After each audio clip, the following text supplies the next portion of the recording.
to another Legally Melanin podcast episode. This is Liz. This is Esther. Je m'appelle Hanny. And this is Binti. A few days ago, I was watching news and something really caught my attention which popped up on the news. This was an Aussie company which is helping kids in the slums of Africa. So I was like, oh my goodness, this is so cool. Something which is not COVID related, some positive something is coming up on the news. And guess what? It's something about Africa, how cool this is. So I had to wait for the next 10 minutes for the real story to come up and see what's happening. So the reporter goes on to mention, this Aussie company is giving cricket balls and is donating cricket balls and other stuffs to the kids in Africa. But that was later when they mentioned in the slums of Zimbabwe. And I'm like, okay. It wasn't in the whole of Africa, it was just in Zimbabwe.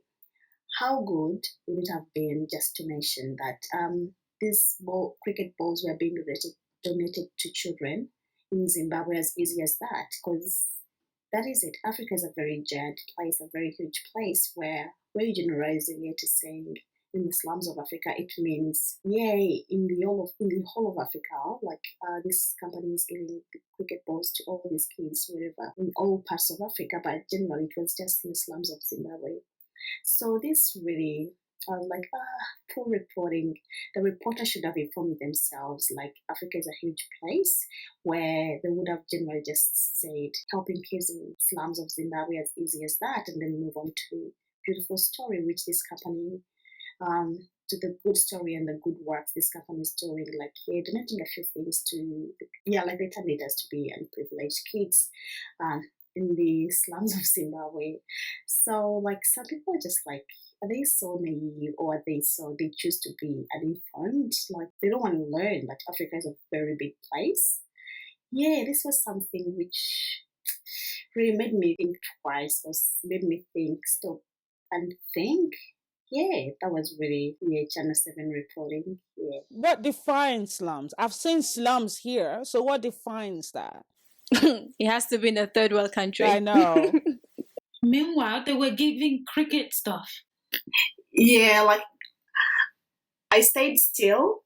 Yeah, I stayed still in the chair, oh my God, what are they doing? Are they saving something? Did they discover the vaccine to immunize these kids? I got excited and also waiting to see what's going. Yeah, so there were about 20 or 30 kids they're giving this cricket equipment, which is a very good gesture, but that tone they gave it to was so much supplies and stuff, but in the slums of Africa. So I thought for each slum in Africa, they were doing this. Yeah, so there was so much generalization.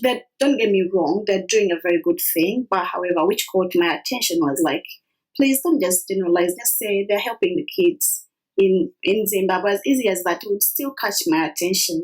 So what was the cricket choose going to do for the kids in Zimbabwe again, sorry? To help them play. And what makes it such a big deal to just give cricket equipment? What made them think they were idle? Wait, I want to find this. Oh, it looks like they also donated other supplies as well. I get it. I get they're helping. It is helping, but at the same time, don't exaggerate it like you provided them a whole year of food. What is this? Yeah, it's the exaggeration. And then you find out the news, it's what is this? And this is the thing. This is the general, this is the misconception that a lot of people have. When they hear the word Africa, a lot of people automatically think that Africa is just a one place, just a one country. A lot of people to this day still believe Africa is a country and not a continent. I was going to say century. Not a century. Well, that's new. Not a century. That is so new. Not a continent. And people, I feel like it's in line with the whole Saviour complex as well. Once again, just like Annie said, the gesture is nice. The fact that they donated school supplies and all of that, that's great. They engage the kids in sports, that's good. All well and good. But the fact that you feel the need to say Africa, it's to them, okay, we help kids in Africa. We've done a big thing. And the thing is, I don't even like the word slum. Not everywhere is a slum. So, why do they always have to say it? Why do they always have to portray Africa, as they say, as a whole, as a place that people suffer, as a place of poverty. Not everybody in Africa suffer. Yeah, some part are bad or worse than the other, or some part are good, like just like every other country. So I don't understand why people would just think that Africa is suffering or people in Africa are suffering. I don't. I'm looking at the picture of where they are. It doesn't look like a slum to me. Yeah, that's it. Stop saying that. Just like how they are here. Yeah. It's not perfect, but it's not constant. Yes, there are it isn't perfect, but it isn't a place where it isn't everywhere is in a slum. Just because it's an African country doesn't mean this place is a slum or it's poverty stricken, as this article just said. Again, what defines poverty? If we're going to really look at definition of poverty, by definition, I'm poor. I always say, if you've got over $100,000 in your account, you're rich. If you've got less, you're not. So we're not. Why are we using these kind of terms to really depict that Africa as a whole, or as a country, as some people do think that Africa is, that, just if you hear the word, you gotta feel pity straight away, because it's poverty stricken, it's a slum, because they're not showing the good parts of these African countries, and mainly showing the parts that fits their narrative. Yeah, I've never seen on the news. I've never seen them show on the news a good part. I haven't seen it either, because not in the mainstream media, because it doesn't fit the narrative. That's the thing. It doesn't. That if it did fit their narrative, they would show it. Literally on TikTok, there were videos on beautiful infrastructures in Nigeria, in Lagos specifically. There are infrastructures in a lot of African countries, almost all African countries. In Ethiopia? Thank God. But and I saw one in Rwanda. Yeah, there's a law, and it continues to be on the rise. The beautiful forestation, beautiful land, agriculture, and all this stuff, but they're not focusing on it. They focus on the sides of town that has water, or the quote unquote ghetto, the slums that've got water on the ground, bad road. With kids with a very big belly and kind of stuff. Yeah. And just because kids are playing on the streets doesn't mean they're not happy either. I played on the streets growing up. When it rained, it was my most exciting time, especially after we got back from London. I was playing outside in the rain. But when they see all of that, they say, oh wow, they had to make do with what they've got. No. Oh, pull them. They have no shoes. I know. But it's such fun. I enjoyed it. And we do recognize that there are parts, especially as a Nigerian, I know that there are parts in Nigeria that are, that need some help, that needs work and all of that. And especially the village where my grandparents are from and all of that, you know what I mean? But at the same time, just because we're from the village or whatever doesn't mean that they weren't happy. Happiness is not defined by how beautiful an environment is.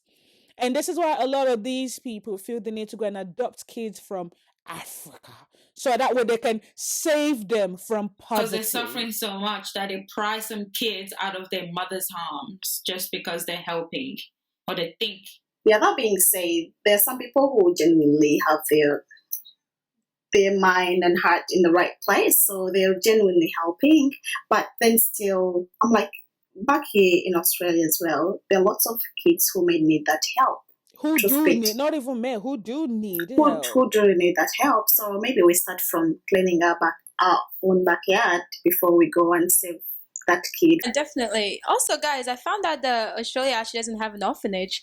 They have partnerships with other countries for adoption, like to adopt outside of Australia. Out of Australia? Why outside of Australia? I know. I'm like, isn't that weird? Do they not have like kids here without parents also? I'm sure they are. And there are a lot of kids in foster homes. I know personally that there are lots of kids in foster homes. Just because they're here in Australia doesn't mean that they don't need help. Again, we're not saying don't adopt from other countries, Africa especially as a continent. We're not saying don't adopt from any of these African countries. We're not saying that. But please check yourself and figure out why exactly you're adopting from African countries. If you feel like you're adopting from African country because you feel like, oh, you'll be giving them a better life, you want to save them and all of that, please reevaluate them, evaluate that, and actually look within yourself. Are you going through the right process? Does this kid actually have a mother? Does this kid have a mother? Do they have parents? Are they mainly being adopted out because of the area where they live? If that is the issue, then why not then give them the resources and tools to be able to survive rather than taking the kid away from them? Because this happens a lot in African countries where kids are taken from their parents, from their mother, just because the mother or the parents as an entity, as a unit, can't look after the kids financially. If that is the case, please donate. Mm-hmm. Do you know what I mean? So again, we're not saying don't adopt, but please make sure you're doing it the right way. This is in line with anyway, yeah. And we're also not saying that there are some people, like, we also know that there's some people that, yes, do genuinely do it because out of the goodness of their heart. We're not disputing that.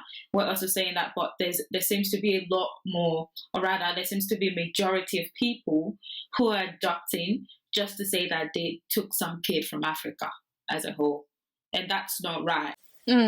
Also, like volunteering in this, like maybe third world countries, just to make sure like they look the part, also just like for this how they look, and it also makes the people who actually want to help look bad, because if you keep doing that, no one's actually going to believe like people actually want to help. I know. And can I just say this as well? Like, just imagine if someone from Africa now decides, okay, I want to come to Australia, or I want to go to some white country to go and adopt a kid. They're going to find that so strange, and they're probably not even going to accept the application, because they'll be like, yeah, why would you want to take this kid from a developed country to a country that, as they say, are poor and suffering? That is just, again, seems to be like double standards again. Like, I don't understand. Just make it make sense. That brings me, I was doing a quick Google search about that, the very same factor, in that if someone outside Australia, in a poor country, a third world country, in Australia Border Force, they are regarded as high risk countries. High risk, so like you shouldn't have a mansion, because neither do people who adopt in white people country have mansions, or so have the billionaires. You have some little money, a stable job back from, say, so it's that the same thing applying to someone who is back home in Kampala. Say they have the house, say they have some small cash onto them. Now they're like, let's go and get some kid from Australia. I doubt if the laws would be very flexible, because automatically they'll say they won't be safe, that they're not going to be looked after, they're going to be living in the slums. I guess they would require the whole village, the whole community to vaccinate against tuberculosis, and you know what I mean? It's like, because this is high risk malaria, so they have to do a police check on kind of everybody. I'm saying presumably for police check for all the people in the community to make sure this kid from whatever to be safe, which is a bit different. I know adoption still, bringing a kid from Africa to Australia, it's a very long, from an African country. From an African country rather. It is a very complex journey. So it is. I agree. It is a very complex journey to adopt a child from overseas. But how would it be the other way around? I would love to see how it would be the other way around. Like somebody, can someone try? Can someone try? I really want to see it. No, I don't see the kids as experiments, so we'll let that go. No. Actually, we make it as a unit. I do want to adopt kids, and this is the thing. Like, if I do, when I do get to the point of adopting kids, it's not like, I mean, I don't even know if I should say what I'm about to say. Like, it's so crazy that I would consider an African kid because I am African. I would be able to understand each other. But I'm also considering those here as well that do need help. So are these people that are looking into overseas adoption considering people of their own as well that do need help as well? You can adopt a child from overseas, sure, as long as you're doing it for the right reasons and you're not just plucking them away. Once again, I'll keep saying that, plucking them away from their parents. But also, like, just because we're here in Australia or in the US or wherever, overseas in a quote unquote a better situation and all of that, doesn't mean that there aren't Elizabeth Young. Sorry. I'm so tired. Oh, dear. Okay, continue. Doesn't I know I went. Yeah, like doesn't mean you're walking doesn't on mean that gold. there aren't it doesn't mean that there aren't kids here that also need it. Again, we're not saying don't adopt, but please do it for the right reason. We're just emphasizing that word. We're emphasizing that, and I am emphasizing even for those adoptions that are happening here, or or US or whatever. And I'm saying US because I literally read a story yesterday on Twitter about this woman who gave birth, and she was told that her. By the way, I'm about to mention a word that might be a trigger for those who is a trigger to, so please skip like 10 seconds. Who, like, the child passed away, yeah, and she was told that when she gave birth to the child, and they gave her an empty urn. She didn't cite the baby or whatever, and they said that they were in shock when they were told that the baby passed away, and they didn't cite the body, anything, nothing. And a couple of years down the track, she read another story of someone who adopted a child the same day the baby was born, from the same hospital. That is so not right. And then they compared photo of the kid who is now a little bit older, like a year or 2 years old, to their own other kids that they have, and they look very like sisters.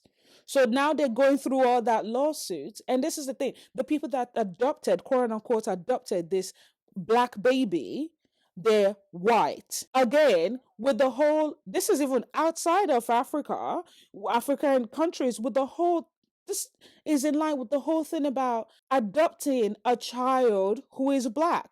Why are you doing it? And if you're doing it, are you taking your due diligence? Because doing your due diligence, because literally in the article that those people were featured in when they adopted the kid, they said, oh, the process was so weird, but we just were happy that this is happening. So you saw that the process was weird, but you didn't question it. That's why I was gonna ask that. Do they actually do it the right way? Because for them to just take the baby that day and them telling those couple that, oh, your kid died. And now here we are with this couple and their other kids not being able to grow with their child. And this is where I'm saying, like, this kind of thing happens a lot in African countries. Do you know what I mean? It is really sketchy and so sad. Did you hear about also the YouTube video comments I sent you about a white couple who adopted a child from China? Was it China? Yeah, from an Asian country. Yeah. And then they realized, after having this child in America, they realized this child has Down syndrome or so. And no, they knew about it beforehand, that the child has mental health issues. And then they are letting him go, like giving him into foster care or whatever. And I'm like, into adopting him into someone else adopted him from. And this is the thing, that they knew the severity of the baby's case. They knew it. But because, this is the thing. If that issue was happening with their own child, would they also adopt their own child out? Maybe that family, but I mean, there are crazy parents out there. No, they wouldn't. Yeah. Okay. They literally wouldn't. No, without the family set up. No, I'm talking about that family. I'm not talking about other family. I've seen them a few times. I've been keeping tabs. The way they are set up, they wouldn't give away their own child. But you adopted this child and you claim it as your child. Now, the moment you claim a child as your child and you knew the health issues prior to adopting him, so now that is no longer going to serve you a social clout status purpose, now you're giving the child away. That's just appalling. I'm sorry. Like, that's just not right. I was just so sick to my guts. And I'm like, oh my God. They're like tossing the little child around. Like, oh, I needed you, but now I don't need you anymore. Please go to somebody else. So you adopt a child from wherever you've gotten them from. And then you realize, okay, people are saying they were using this boy for their social media, you know.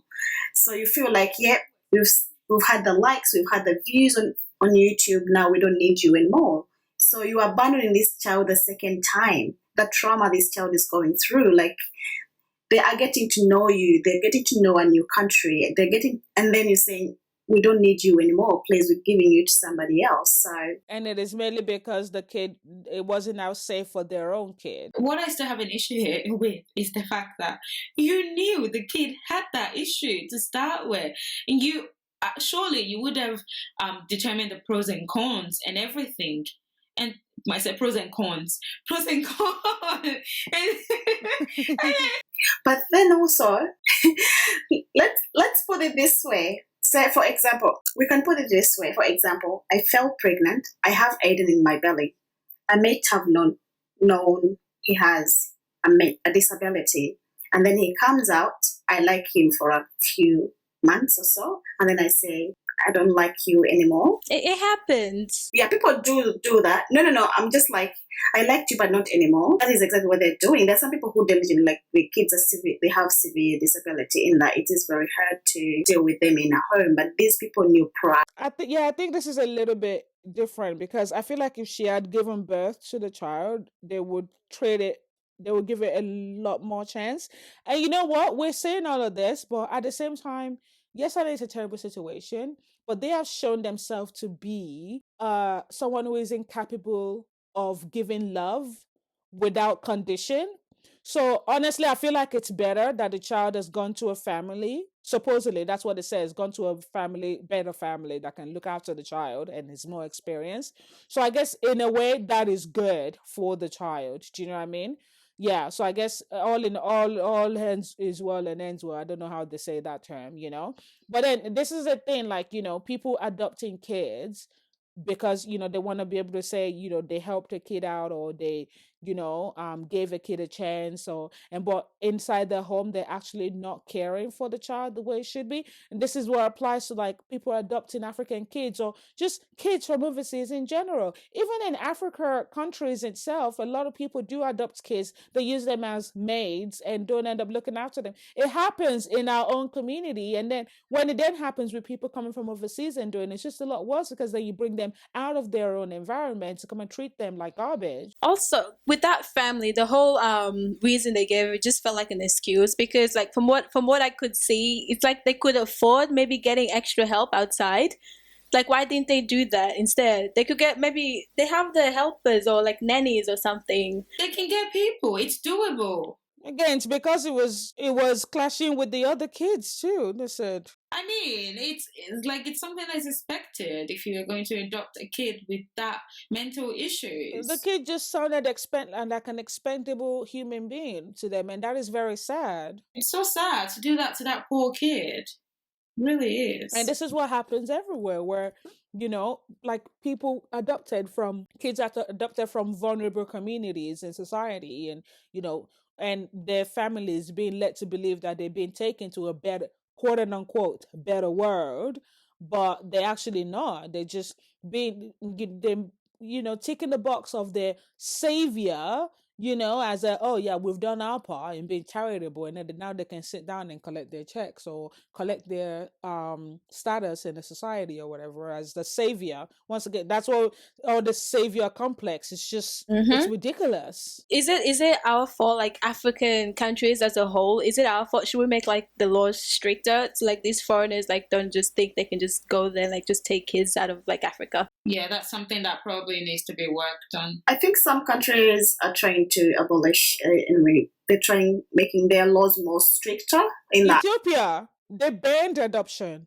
which is good, because that would mean that no one would just go and take their kids. I can't talk anymore. Their kids. They need to just make stricter regulations to make sure you identify the status of the person that is adopting them, to see the emotional availability, the financial stability, their prospects, like what they plan with the kids, and also keeping tabs, like getting updates. Don't just let them adopt and then boom. Also, because I think like that. Yeah, go. Oh, because I think like that's what they've been doing, like making it so easy. for people to just do it. That's why a lot of kids from Africa are taken away. African countries. African country, rather, yeah. I'm just saying Africa, quote unquote.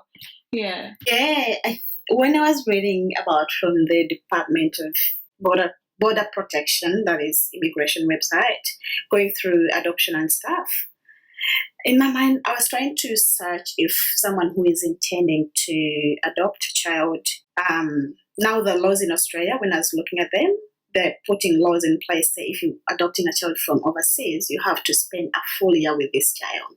So, which I'm like, oh, that is really good. So you have to learn, say, for example, as African people, someone has a parent, your new parent has to know how to do your hair, for instance. No, like How to make sure you're not ashy.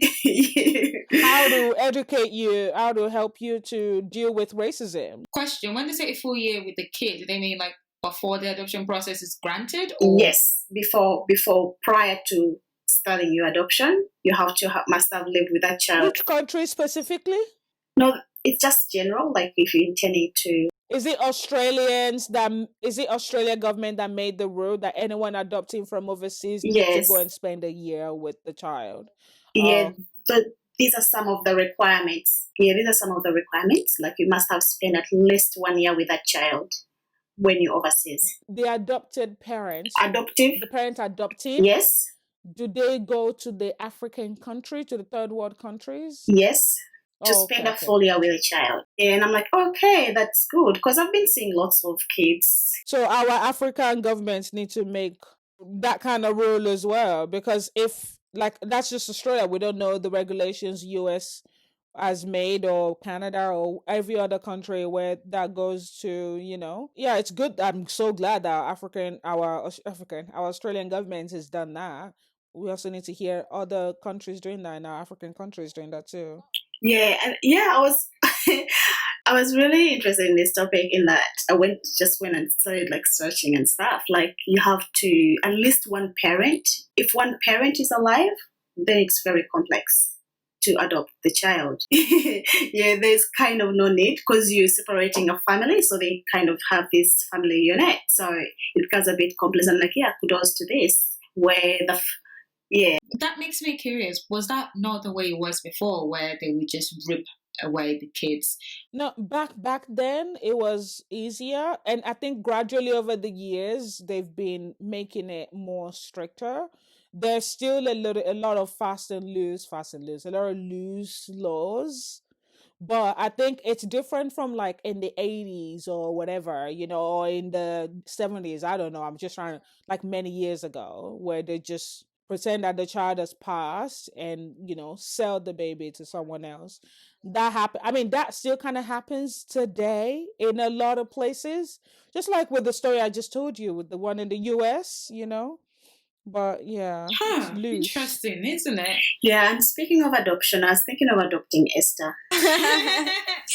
You have my permission. So she can match. You know what? I'm actually not high maintenance as long as you give me food. She can cook You can cook jollof. jollof. That's it. As long as you give me food, I'm good. Just don't adopt me. I'm very high maintenance. Maintenance. No, anyone who adopts Elizabeth, just make sure she has like 2 bedrooms, one for a closet.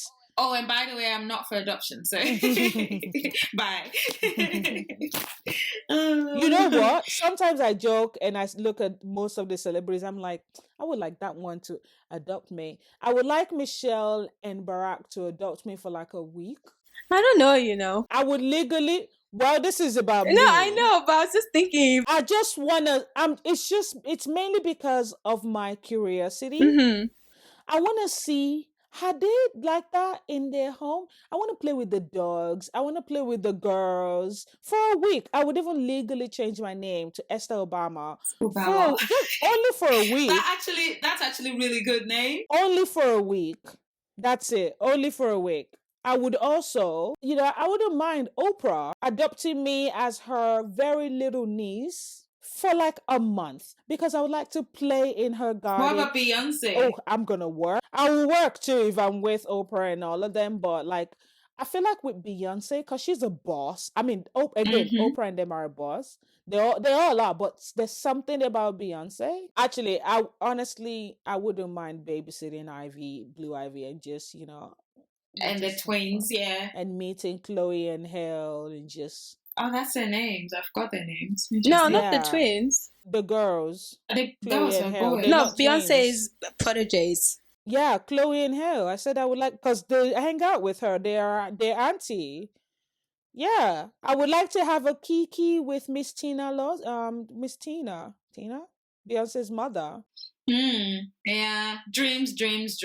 I'll stay. See you on the other side.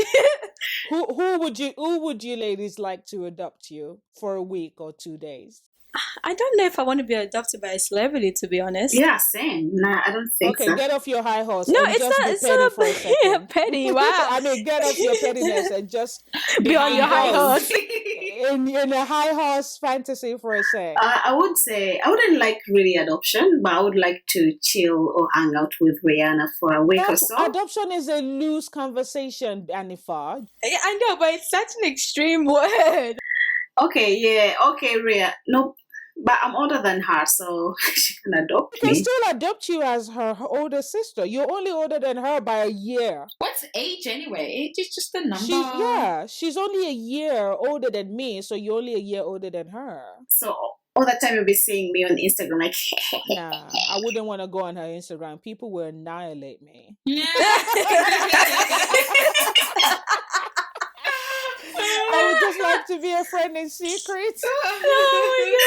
I don't need the whole clout, the fame from her or whatever, just to learn her craft. and then I get in her makeup area, I assume she has all these kind of makeups. And then her shoes.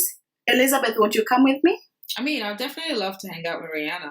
Yeah, I would. Like into her closet and stuff. Yeah. Into her closet. Yeah, Into the unknown. I would like to try out some of her stuff as well because she's got great style. Oh, great style, yeah. Nah, I just want her to just talk to me all day. Just tell me about myself, because I'm still trying to figure that out. Wow.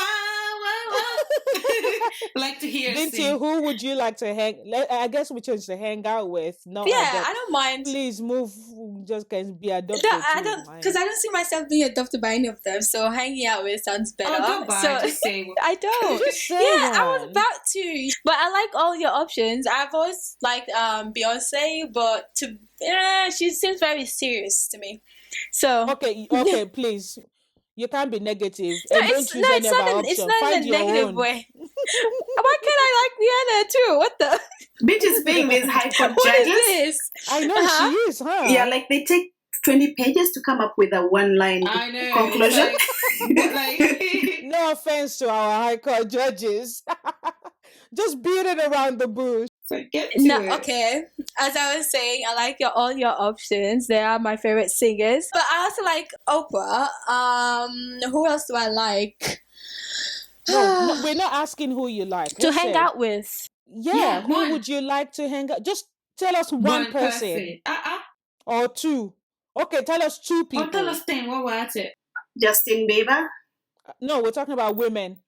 Okay. Because I know I mentioned Barack Obama, but she is a package deal with Michelle. So Okay. yeah. Okay, to hang out with Michelle Obama, and I also would like to hang out with Rihanna is cool to hang out with. She seems fun to hang out with. So you still mentioned the same Okay, that's it. We're done with this. Yeah, I don't see anyone else I like to hang out with like that. I listen to other people, but I'm like, I don't really. I'll be, I'll leave if I don't meet you. Like, I'm good. We don't care. We're just You asked for get my off your high opinion. horse. We get It's it. not Your a life high horse. is great. You're very highly privileged in your life. No, it's not. It's We not a get thank it. you. It is. I thank God. Yes, I'm lucky for what I have, but it's not about being on get the high it. You're horse. happy with the way you are. We get I it. am. Yes. Just say a name without coming. I Without. already have. Adele. I think Adele will make me eat healthy. So right now, I'm not on that journey. Adele will make you eat healthy, not Beyonce. Beyonce will too, but she'll say love yourself first. Adele will also say love yourself, but Adele is on a journey right now. That's what I'm saying. Yeah, yeah, so yeah. You know, Mhm. so I'm good. Liz, who? Oh, I said it, Rihanna. Oh, you did say it. Yeah. It looks like we're all four of us would like to hang out with Rihanna. She's Yeah. cool, definitely cool. She seems very down to earth. I would like to hang out with her so I can drive her to the studio. Oh, okay. So she can release a new album. Wow, Esther. Yeah. No offense, Riri, but I miss your New album. voice. Honestly. What she's doing in the beauty industry now is great, in partnership with Kendall. It's great and everything, you know, but I also miss the music. She'll drop one, we all go crazy, one song, and we just all waiting patiently. Yeah, I feel like she's kind of like almost done with the whole music industry. Oh, really? Yeah. I feel like she's like, you know, she's been focusing on the makeup stuff, and she also wants to bring out a furniture line with Fenty and Oh wow. all of that. Oh Yeah. my Wow. God. Look at her go. That's pretty good. She's a boss. All right. Anyway, that's enough yabba yabba for today. Are we done? Yes, we Yeah. are. Hey, you're finished, man. You have 30 seconds. That brings a conclusion to this episode. Thank you for tuning in. Hope to see you again next time. That brings a conclusion to this episode. That brings an end to the election. Wait, say it again. Anyway, okay, we're all done talking now. Bye. Yeah. Thank you for listening. And this is Hanny. This is Esther. Binti, please say your name. Let's go. This is Binti. This is Liz. And you've been listening to Legally Melanin Podcast. Bye. Bye.